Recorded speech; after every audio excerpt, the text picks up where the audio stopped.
Yo, what's good, everyone? Before we get into this absolutely wild tea, I need you to listen to this. Cardi B just said good luck to Stefon Diggs before the Super Bowl with the straightest face you've ever seen. No smile, no emotion. Just those two words that hit different when you know what we know now. And let me tell you, by the time the clock hit zero and the Patriots lost that game 29-13, Cardi was already gone. She didn't even stick around for the whole thing. Now the internet is going absolutely crazy because we finally got the real reason why this relationship crashed and burned harder than the Patriots' defense. So buckle up, because we're about to dive deep into the messiest breakup of 2026. Alright, so let's set the scene. February 8th, 2026, Super Bowl Sunday. Cardi shows up looking absolutely stunning, does her thing with Bad Bunny, Karol G, Jessica Alba's there. It's giving major vibes. But here's where things get interesting. Cardi allegedly left the Super Bowl early. Like, she really said, "I'm out," and dipped before the game even finished. Now, when you consider how much she reportedly invested in that whole weekend, that's sus as hell, right? That's your man out there playing in the biggest game of his career, and you can't even stay till the fourth quarter?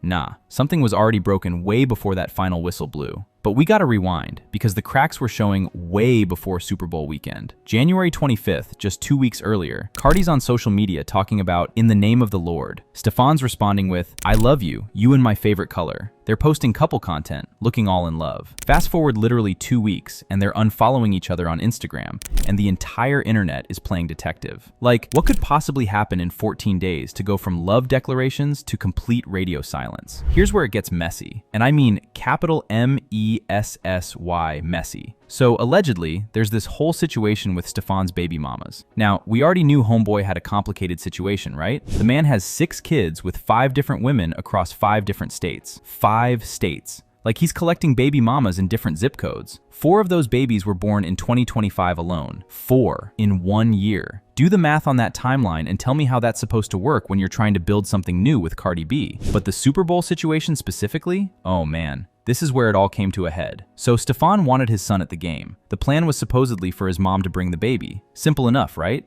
Wrong. Last minute, his baby mama Kiki decides she doesn't want her son going by himself and she wants to be there too. So what does Stefon do? He gets her a ticket. Now allegedly, he tried to keep it low-key by seating her far away from his family, completely different section. But here's the thing about the internet age, nothing stays quiet. Kiki posts pictures on her Instagram stories from the game, showing off her Patriots credentials, letting everybody know she's there, she's in the team hotel, she's living her best life at the Super Bowl. And yo, let me paint the full picture for you because this is crucial. Kiki's baby was born in September. Cardi's baby with Stefon was born in November.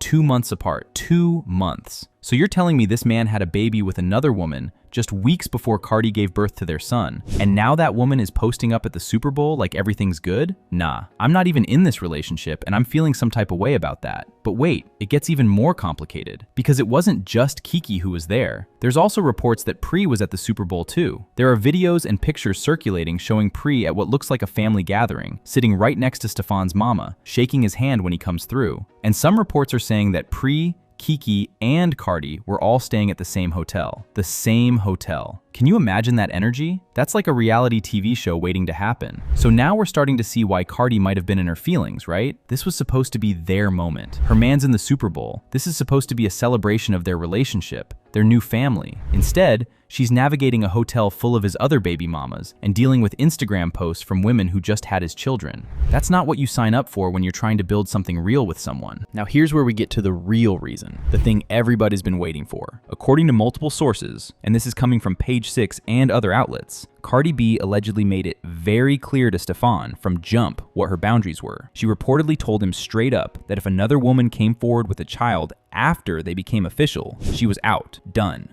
finished, no second chances. She said what she said, and she meant it. And honestly, I respect that. She laid down the law, set her expectations, and made it known what she would and wouldn't tolerate. But here's the thing that really pushed Cardi over the edge. It wasn't just about the babies or the baby mamas existing. Cardi knew what she was getting into when she got with this man. She's not naive. The issue was the disrespect of the situation. The issue was feeling like this was supposed to be their special moment, and instead, she's sharing hotel space with multiple other women who share children with her man. The issue was him getting Kiki a ticket last minute without really considering how that would make Cardi feel. The issue was seeing those Instagram posts and knowing the whole world is watching and talking about how messy this situation is. And then there's the emotional aspect that I don't think enough people are talking about. There's this video that surfaced from the day before the Super Bowl. Cardi's at Michael Rubin's Fanatics party. She performed there, did her thing. But there's footage, and a professional lip reader actually analyzed it, and apparently Cardi was telling someone, "I've got a lot to do," looking unsteady in her heels, telling someone, "Just leave," when they offered to hold her hand. She said, "I don't like this, I am struggling," and then asks, "How am I going to get over it?" Like, she was already going through it emotionally the day before the actual game even happened. That tells you everything you need to know. This wasn't a spontaneous decision. This was something that had been building,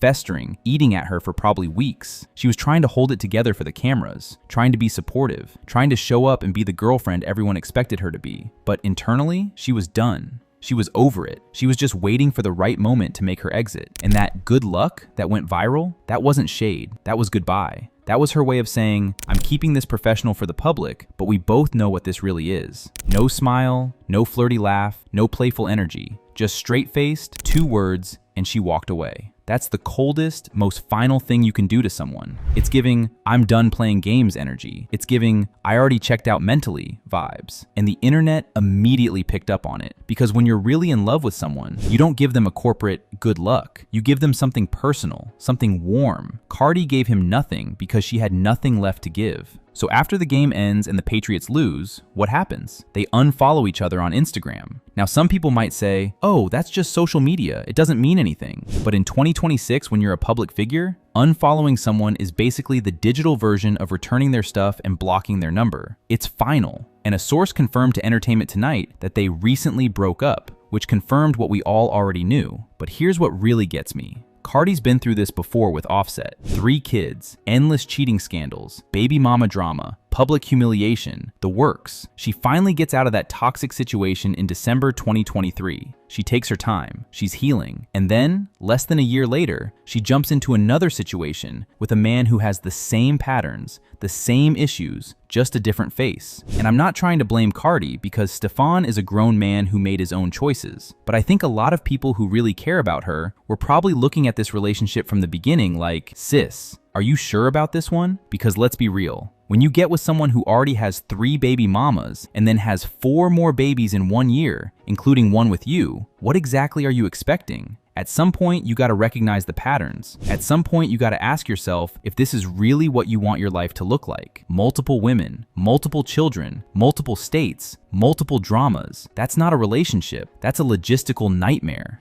And Stefon's response to all this? After everything goes down, after they break up, after the internet is going crazy, what does he do? He posts on Instagram playing Rolling Stone by Brent Faiyaz. The song is literally about being too wild to be tied down, having demons, hurting people, not being able to be tamed. Like, that's your response? That's what you have to say after this woman just had your baby 3 months ago? You're basically admitting, yeah, I'm the problem, and I'm proud of it? That's nasty work, my guy. So at the end of the day, what's the real reason Cardi B broke up with Stefon Diggs? It's simple. She realized she deserves better. She realized that no amount of Super Bowl appearances or NFL status is worth sacrificing her peace, her dignity, and her self-respect. She realized that she already did the baby mama drama circus once with Offset, and she's not about to sign up for round 2. The Super Bowl weekend was just the breaking point, the moment where everything finally came to a head and she said, enough is enough. Anyway, this concludes today's video. Be sure to subscribe to LoafTube for future celebrity videos, and turn on that post notification bell so you don't miss out on any future uploads. Until then, see you in the next one.